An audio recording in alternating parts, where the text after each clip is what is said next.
They say a K-9 officer's bond with his partner is stronger than any human partnership. I believed that. I lived it. My partner was Kaiser, a 4-year-old Belgian Malinois, jet black with eyes so intelligent they seemed to look straight through you.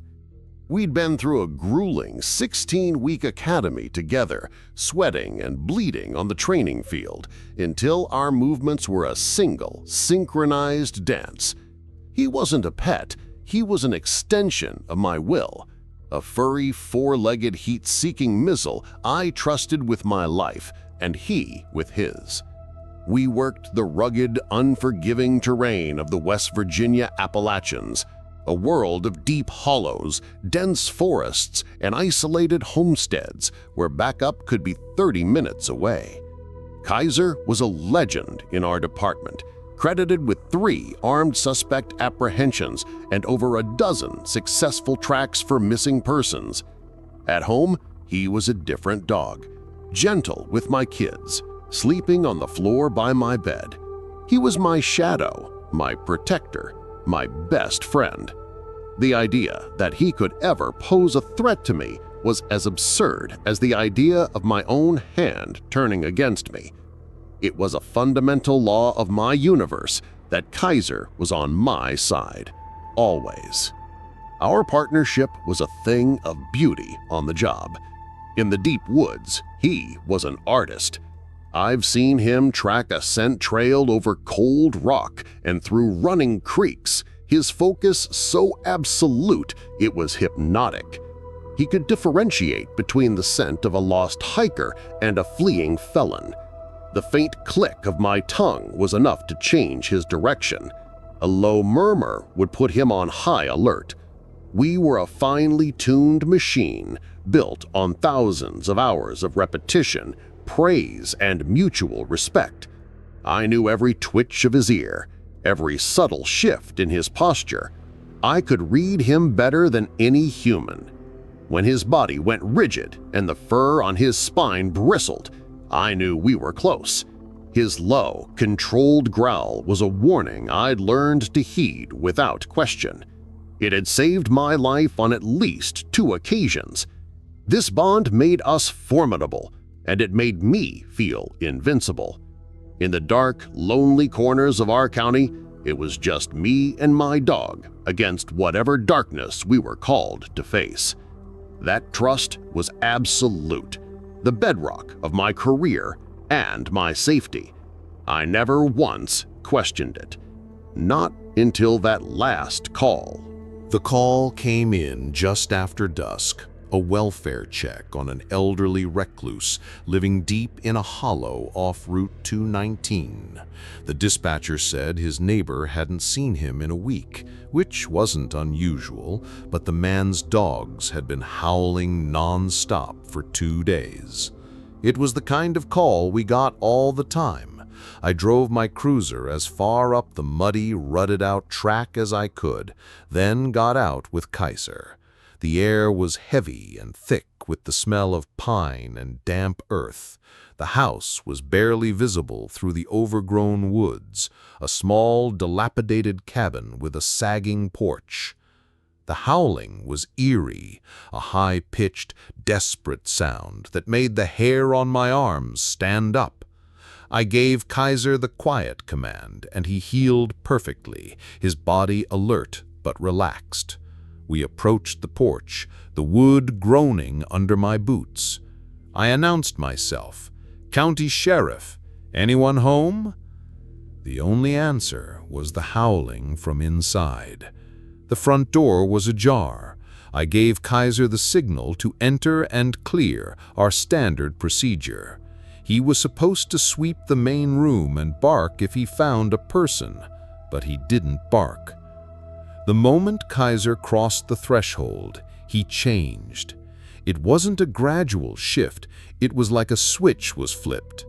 I was 2 steps behind him when I saw his body go completely rigid, his tail straight as a rod. A growl started deep in his chest, but it wasn't his controlled, tactical growl. This was a guttural, savage sound I had never heard before. It was pure, unadulterated menace. The smell inside the cabin was awful, a mix of decay and ammonia, but that wasn't what set him off.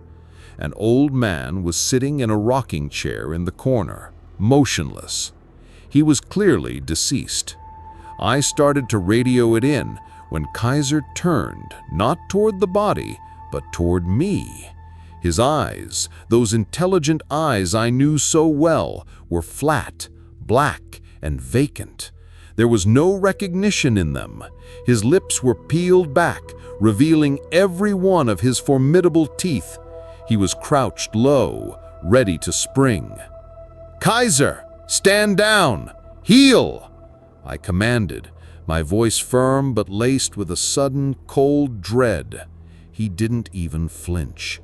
He was looking at me like I was prey. My partner, the dog who slept by my bed, was looking at me like he wanted to tear me apart. He launched without a sound. It was an explosion of muscle and fury.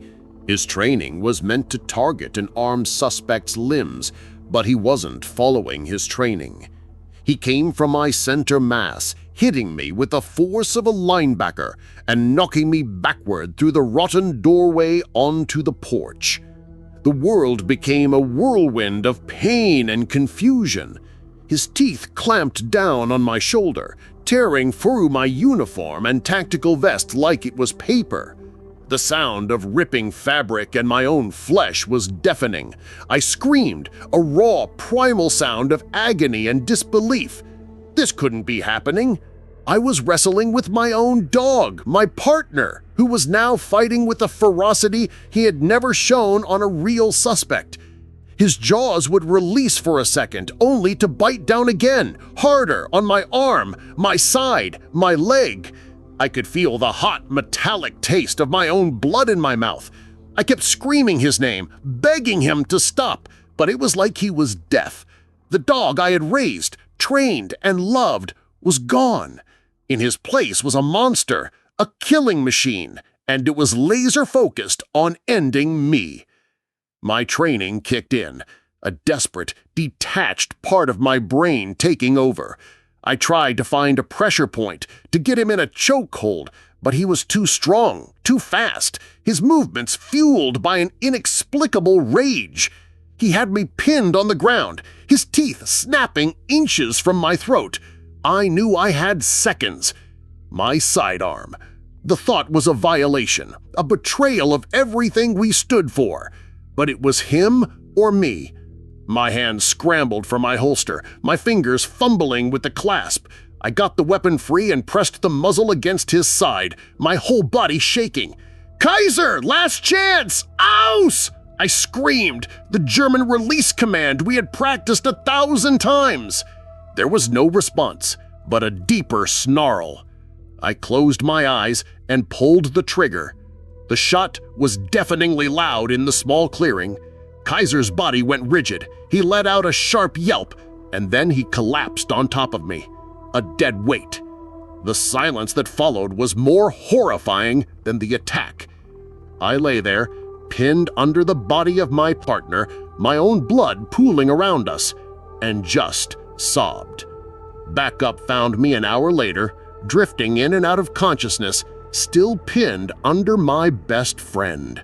The official report called it a K-9 redirection, likely triggered by the high-stress environment and the overwhelming scent of death in the cabin. They said he was a dog, and sometimes dogs just break. But that clinical explanation does nothing to quiet the nightmares.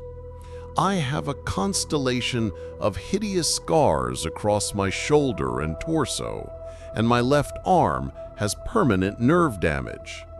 But the physical wounds are nothing compared to the hole he left in my soul.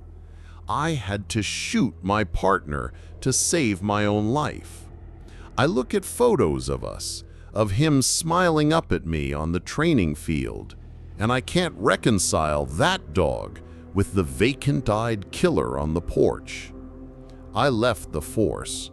I can't be around dogs anymore. Every time I see a Malinois, my heart seizes with terror. They gave me a medal for bravery, but I feel like a traitor. I survived the attack, but I lost a part of myself that day in that dark, lonely hollow. The part that knew how to trust. I've lived on this mountain in rural Oregon for 30 years, built my homestead with my own 2 hands, cleared the land, raised my own food. I like my privacy. I don't bother anyone, and I expect the same in return. So when I saw the sheriff's cruiser coming up my long gravel driveway, my first feeling wasn't relief, it was suspicion. People out here have a live and let live mentality, and law enforcement usually only comes up this far if someone is dead or someone is in cuffs. I was splitting firewood by my barn when the officer got out. He was a young guy, looked like he was barely out of his teens, and with him was the dog. It was a big German shepherd, beautiful and intimidating, with that classic black and tan coat. It sat perfectly still in the passenger seat, watching my every move with an unnerving intensity. The officer told me they were investigating a series of break-ins at vacation cabins down the valley and were just checking in on the locals. I knew what that meant. It meant checking on the quiet guy on the mountain who keeps to himself. It meant I was a suspect until proven otherwise. I told him I hadn't seen or heard a thing. I offered him a glass of water. I was polite, cautious, trying to project harmless old homesteader. The officer seemed friendly enough, but the dog was another story. The handler let it out of the car, and it immediately went into work mode. It didn't bark or growl, but it paced with a low, controlled energy, its eyes scanning my property, my woodshed, my barn. It was on a leash, but the officer held it loosely. The dog's focus was absolute. It was clear that this animal was not a pet. It was a weapon on a leash, and the safety was off. I felt a prickle of unease. I've been around farm dogs my whole life, loyal, hard-working animals. This was different. There was a coiled spring tension in this dog, a high-octane energy that felt predatory. The officer kept asking me questions about my neighbors, about any strange vehicles I might have seen. I answered honestly, all the while keeping one eye on the shepherd, who was now sniffing around the woodpile where I had been working, its tail held high and stiff. I just wanted them to finish their check-in and leave me in peace. The moment it all went wrong was so fast, so mundane. The officer asked if he could take a look inside my barn. I said sure, but there's nothing in there but old tools and hay. I still had the small hand axe I'd been using for splitting kindling in my hand. It was second nature to me. I carried it around like some people carry their phones. As I turned to lead him toward the barn, I gestured with the hand holding the axe. "It's right over here," I said. It wasn't a threatening move. It wasn't fast. It was just a gesture. But the dog interpreted it as an attack on its handler. I heard a single sharp bark from the officer. "No!" But it was too late. The dog exploded forward with breathtaking speed, yanking the leash from the officer's hand. In the space of a heartbeat, it covered the 20 feet between us. I had no time to react, no time to even process what was happening. 1 second, I was talking to a police officer, and the next, 100 pounds of trained fury was airborne, heading straight for my throat.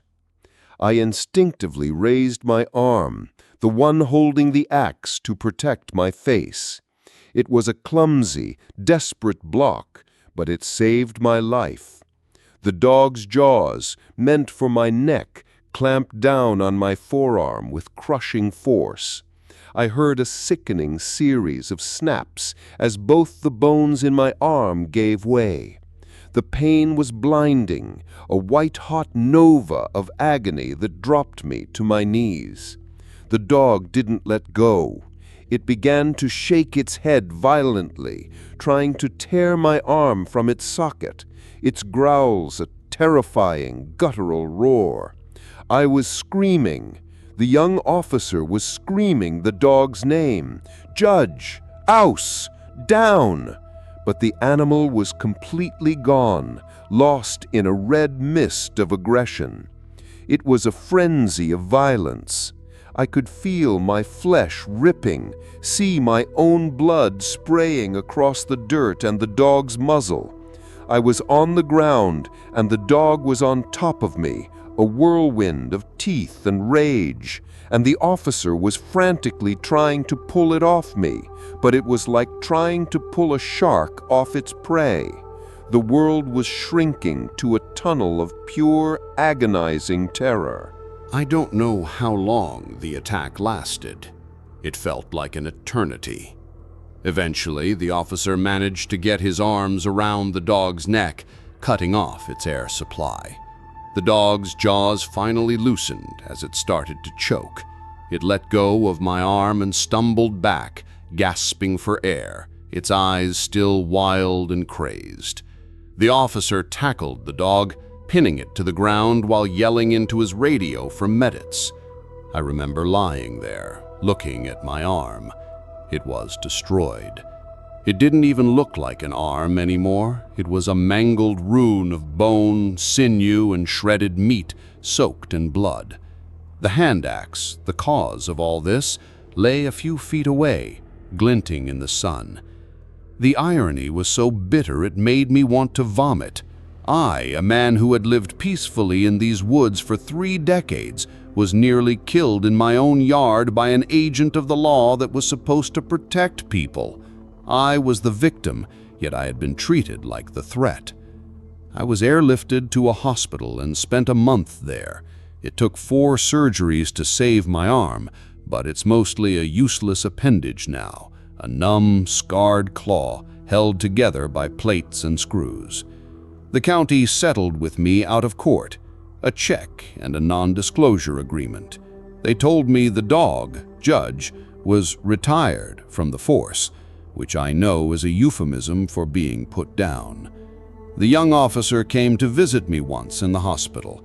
He looked broken and he apologized profusely, saying he never should have lost control of the leash. I don't blame him, not really. I blame the idea of taking an animal with that level of predatory drive and treating it like a reliable tool. I'm still on my mountain, but something is broken. The peace I felt here is gone. Now, when I hear a car coming up my driveway, I don't feel suspicion. I feel a deep, cold, paralyzing fear. And sometimes, in the dead of night, I can still feel the ghost of those teeth grinding on my bones.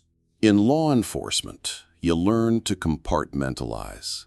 You see horrific things, and you put them in a box in your head so you can keep functioning. But some boxes don't stay shut.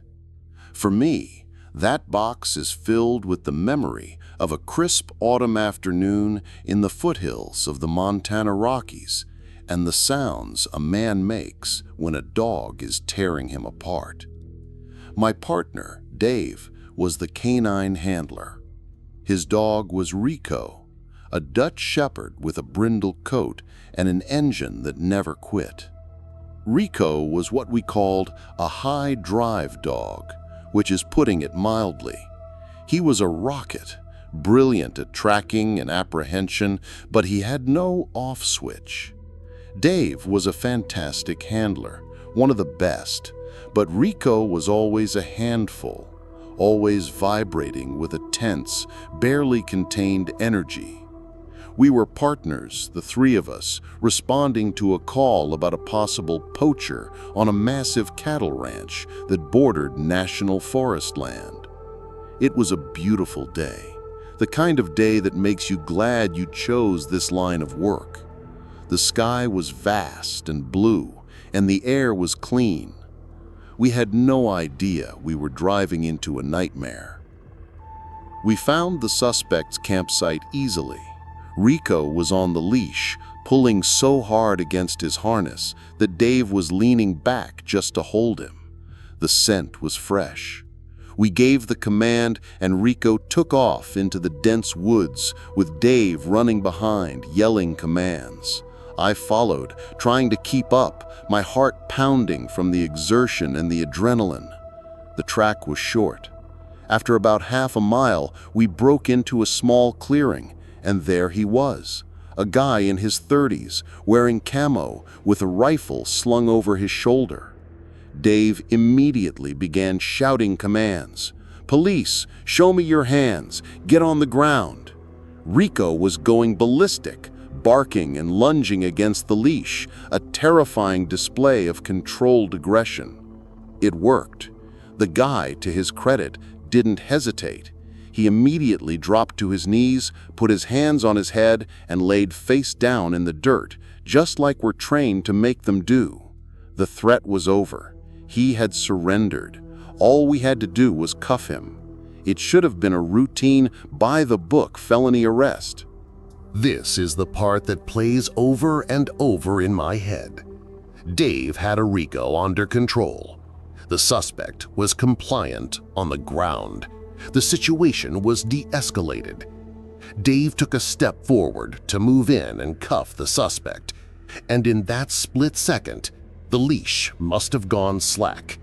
Rico saw it as his chance. He had been denied his bite, the culmination of the hunt that his entire being was screaming for. He saw the suspect lying there, and his training, his drive, and some dark primal wire in his brain crossed. He lunged forward. I heard Dave scream, "Rico, no!" at Fooey, the correction command, but it was like screaming at a freight train. Rico ignored him completely. He bypassed the man's arms and legs and went straight for his neck and head. What happened next was not an apprehension. It was an execution attempt. The man's screams were muffled by the dog's snarling and the blood that instantly started to pour from his scalp and face. Dave dropped the leash and threw himself onto the dog, trying to pry his jaws open. I was frozen for a solid 2 seconds, my mind unable to process the scene.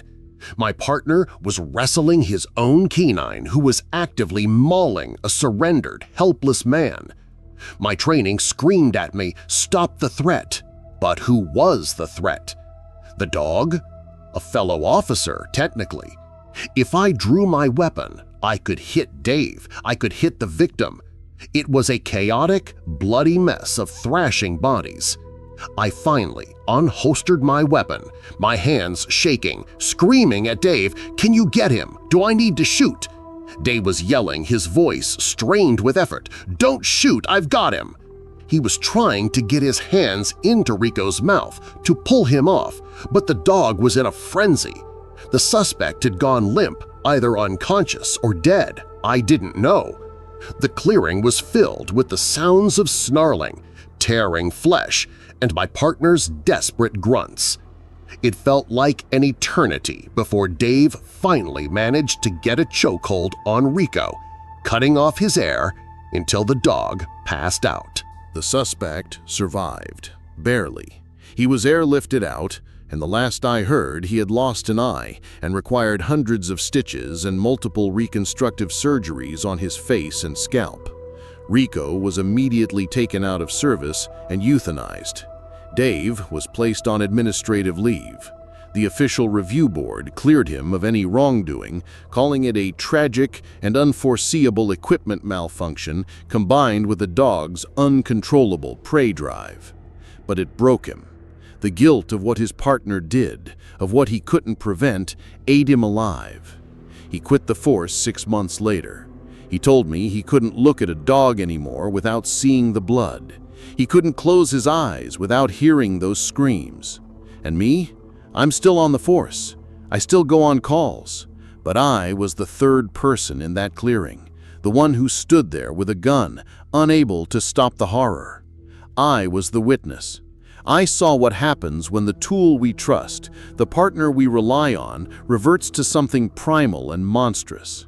The department put the incident in a box, labeled it, and filed it away. But I can't. I carry that clearing with me everywhere I go. I carry the image of a compliant man being torn apart. I carry the sound of my partner screaming in desperation. And I carry the chilling knowledge that sometimes the line between a loyal partner and a savage predator is thinner than a leash, and it can snap without any warning at all. That's the box that won't stay shut.